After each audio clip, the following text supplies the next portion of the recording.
Hey, welcome to the TMZ podcast. I'm Branson Quirk. I'm Eric Wilson. My brain is so fogged right now. I am very tired today. Yeah. But people don't want to hear about us talking about being tired. I haven't had sugar for 21 days. Yeah, man, on your little diet, your health crusade. Yeah, trying to lose weight. Yeah, I am not.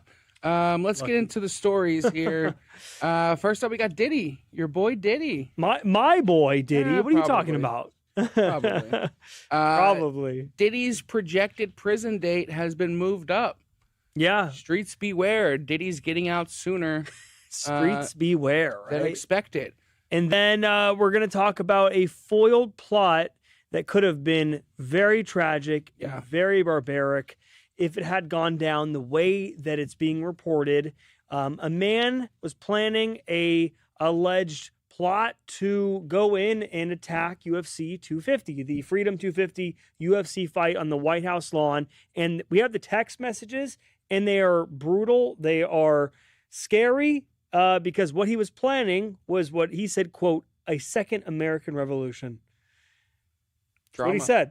We'll read the text to you. And if we have time, we'll talk a little bit about this Jelly Roll and Bunny XO divorce, which is really just like topping the charts as far as stories go today. Everyone's suddenly interested in this. Did you guys talk about this morning? We did, but nobody expected this to happen. I remember, like I said this morning, last night, I was on my phone. I saw the alert come, and I went, wow, Jelly Roll and Bunny. Do you think Divorce. the discourse Divorcing. is people are, I guess we're jumping ahead stories here, huh? We'll get into we'll get into it if we have time. I have questions about this Jelly Roll nonsense, though. All right, well, first story up. Diddy, he is not going to be in prison allegedly as long as it originally was set. Yeah. His release date has now been moved up from June 2028 to February 2028. So, I mean, to be honest with you, that's what, 3 months? Yeah, so this is the second time it's happened since he's been in prison. At Fort Dix he's staying. And this is just because of all these programs that he's a part of. He's a part of, let's see, do we have specifically? Yeah, drug rehabilitation programming while incarcerated, which reduces your time. There's a lot of different classes you can take. I know we reported last year that he was drinking and that he was doing other stuff in jail reportedly. So, he clearly convinced him that he was rehabilitated in some sense because, the Federal Bureau of Prisons reduced the sentence, and now February 23rd, 2028, Diddy is set to be released. But it could be even sooner. It could be this month, Branson. Why this month again? Because he appealed back in March, and we believe that we should have the answer to that appeal this month. And that appeal is mostly based on the fact that he's saying he was not trafficking anybody. He was making essentially porn, which is protected under the First Amendment. So that's what he's saying. He thinks the Judge Sub-Romanian, gave him too harsh of a sentence to kind of make up for maybe what a lot of people think the jury lacked in sentencing, and gave him 50 months in federal prison. So this appeal would reduce the sentence and give him something that could release him as early as this month because he would already serve the time that this new sentence would be. Or maybe a few more months or whatever, but yeah. I'd say like 5% chance that'll happen. I think it's higher, a lot higher than that, actually. Did you hear the court hearing audio from the prosecutors and the court in New York meeting together, and then like the arguing going on? When? About a month and a half ago. No. The appeal hearing. Not great. Yeah, but I think it's a lot of like, this is what you're saying. This is I understand. What you're saying. No, I understand. I mean, look at all the motions people from think Judge. It's ridiculous, but it is an argument, and it is something that moth in here. There is a moth here. It is something that this new jury, this appellate court, could take into consideration and reduce the sentence. It all comes down to the laws. So That's if a law was not abided by, then he'll be given the appropriate reconsider. Yeah, and he's been in jail since September 2024. That's the same month I started here. Wow. Me and Diddy have been in prison the same amount of time. What's the difference? I'm just kidding. I guess I get to go home. Yeah, you get to go home. Every day. You get to eat chicken fingers. Not much different. I think they might get chicken fingers. You get to go to the Fry Festival. You think Fort Dix has like a Tendy Tuesday?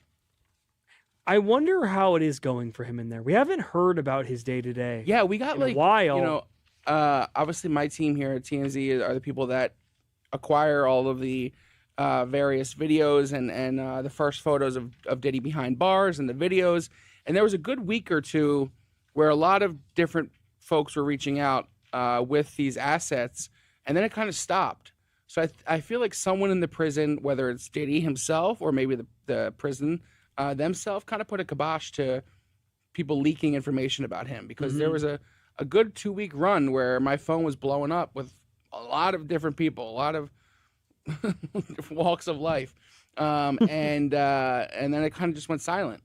So, paid him off, maybe. Possibly. You know, who knows favors. What's going on in there. Isn't he?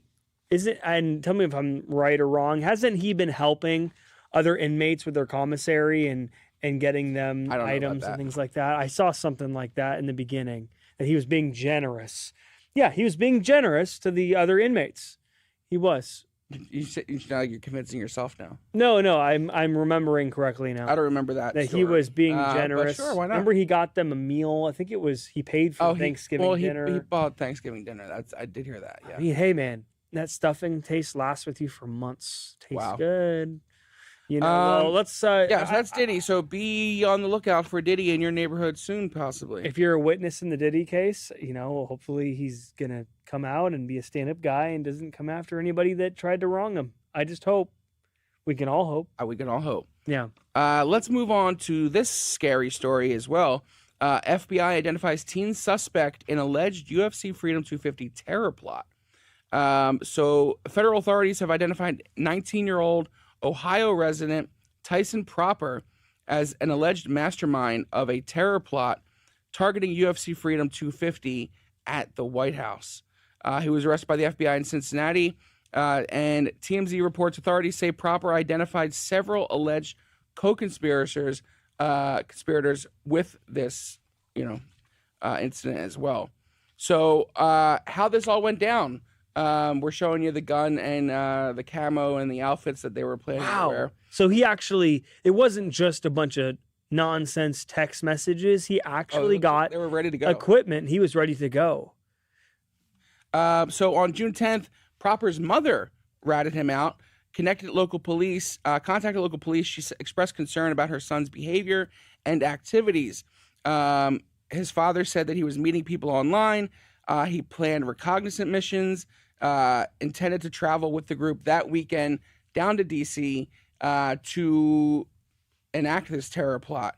And essentially what they were planning to do was fly a drone over the claw on the White House lawn that had a bomb attached to it, detonate the bomb, and while everyone was running in panic, they were just going to start shooting people, essentially. And they had text messages from this alleged plot. Very long, very detailed text messages, which, just in general, if you're planning any plots of any sort of terror or pain, probably not best to start a group chat. Well, let's just throw this text up here. Text 1, I'll read you a couple bites from this. He said he was very adamant about what he wanted to do, saying, all right, everyone, our goal moving forward is basically the same as what Ghost was working on before he left. So it sounds like he had been speaking with several folks about this, people that were allegedly going to be involved, giving the plan and everything. Go to text 2. Saying, all right, y'all, here's the idea we've come up with. A lot of recruiting in those text messages as well. Yeah. To find people that have ammo and guns already that can basically just jump right into action. Saying things like, we need 5 teams of 3, 1 tier 1 operator working as a sniper, 1 tier 1 operator working as a rifleman, spotter, backup, and 1 drone pilot per team. We select 5 locations that best suit our mission. These 5 locations need to be ideal for precise sniper shots and for the drone pilot to operate them. And then you go to you just keep going here. Text 3, you've got, I will be on the ground leading from the front front as one of the 5 snipers. I would never ask you all to do something I wouldn't do myself, but I can't do this alone, so I'm asking for volunteers. And So then authorities claim Proper spent approximately $3,000 in this little mission here. He purchased camping gear, ballistic plates, firearms, ammunition, extra magazines. And the complaint alleges that one weapon was an assault rifle painted like an American flag, which we showed you the photo of that as well. And why did he do this? Proper's mother reportedly told authorities the group expressed ultra-religious beliefs and anti-government views. According to the complaint, members discussed government corruption, the Epstein files, data centers using community water resources, and they were looking to jumpstart a revolution in America. So you're going to go in to start the second American Revolution, is what he said in these text messages, by shooting innocent people at the White House. Well, I feel like anybody that's planning a terror plot probably is not coming from a place of a sound mind. No. We're not going to sit here and dissect his motives or the contradictions within his own plan here. But this was, here are the charges. He is charged with conspiracy against the United States, attempted murder of a federal official, possession of firearm in furtherance of violent crime, and a transfer or receipt of firearms for felony use. He is currently held without bond, and if convicted, faces decades in prison. Which he will. He'll probably be. Yeah, and it sounds like he's ratting people out already too. So a lot of evidence.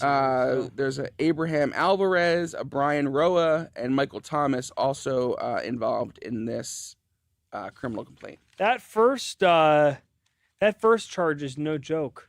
The other charges are bad, but the first charge, conspiracy against the United States, that's basically not what you want to be charged with. Yeah. So, all right. Well, moving on to Jelly Roll. Yeah, obviously this terror plot, we'll probably get more details in the next days or weeks to come, so we'll keep you updated on that. Let's move on to Jelly Roll. So as we had reported, Jelly Roll had filed for divorce. He listed his divorce filing date, filed for divorce on May 18th, listed the separation date May 9th, 2026. So it sounds like a few days after the separation. The reason is irreconcilable differences. There's no. I just want to see if you can pronounce it. I can say it. I know. I've been doing a lot of live shots on this. Irreconcilable differences, which is the common phrase that is used. L. Irreconcilable differences. You're missing the L. Irreconcilable. Nope. There's an L in the middle there. Wait, what? Come on. Are you saying? Irreconcilable differences. No. Are you serious? Have you been saying that wrong in live shots all day? I need to go back and watch. Oh, no. So Bunny and Jelly, they've had their ups and downs and everything, but this came as a shock to a lot of people. Yeah. And he had his wedding ring off for some time as well. Right? You got the photo.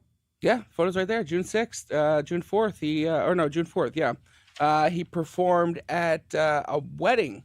No, wait. No, without he performed CMA without Fest. his wedding ring. Yeah, at CMA Fest.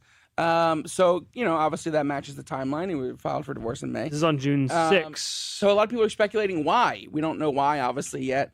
And he filed for divorce. So people are saying she cheated on him. People are saying he got too big for his britches. He thinks he's hot shit now that he's lost a few lbs.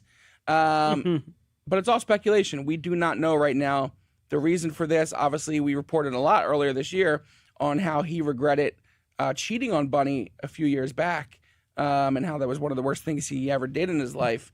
So, yeah, I guess we'll find out. Maybe.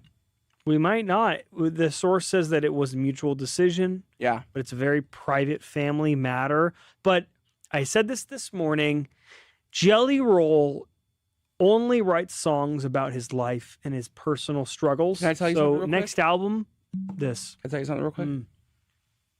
I don't think I've even accidentally heard a Jelly Roll song.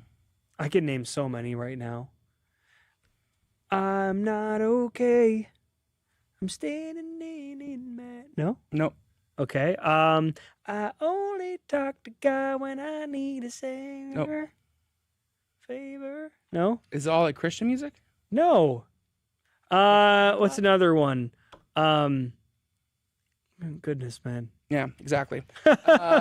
Well, we wish them both the best in their future endeavors. Let's head to the comments. Diddy, Namaste, says, heads will roll if he gets out. This is not good for his victims. I'm inclined to agree with you. Why there. is this guy asking me directly? Brandon, Branson, why does Diddy deserve a reduced sentence? Did I say that? I don't know, but it sounds like something you would I don't say. think I said that. I don't think you were. I think So he got a very fair sentence for what they were accusing him of, and what the he would things that actually they charge couldn't, for. the things that they couldn't convict him on, like what he put people through. Mm-hmm. Fair sentence, maybe not enough. Wow, you heard it here first, folks. Yeah. By the way, Brandon, big wrestling fan. We have a new interview going up. Is that Brandon Kuhn? Yeah, probably, right? 20 minutes from now, we have Kayla Braxton was just in studio with me an hour and a half ago, You didn't 2 even hours over to my ago. desk. I know, I'm sorry. We had me and Roger just interviewed Kayla Braxton. Great interview. Goes out in 20 minutes if you're a wrestling fan, Inside the Ring TMZ podcast. All right, moving on. Krista says, Eric always has some great stories, like the Frosted Flakes, and so does Branson. Yeah. Thanks. Dylan says, Branson should grow a mustache too. Let's vote. Why do I feel like this is a Dylan? Put up a poll. No. I don't know any Dylans. Yeah, there's only a Dylan on your team. Never heard. Okay. Maybe one day. I tried it once and it was a disaster. I think you can do it. I can. Trying to get the mustache started in the office. We got Luca. We got Jim. I think Cameron did a reset to start it. Trying to get Tony. Tony, all Tony has to do is lose the chin. And he's already got the muzzy. He already has the goatee. Exactly. Yeah, man. It's starting a trend. Yeah. All right. Well, all right, everyone. We'll see you back here in the morning. Happy Tuesday. We'll see you guys tomorrow in the morning for the TMZ podcast. We love you so much. Good night. Wait.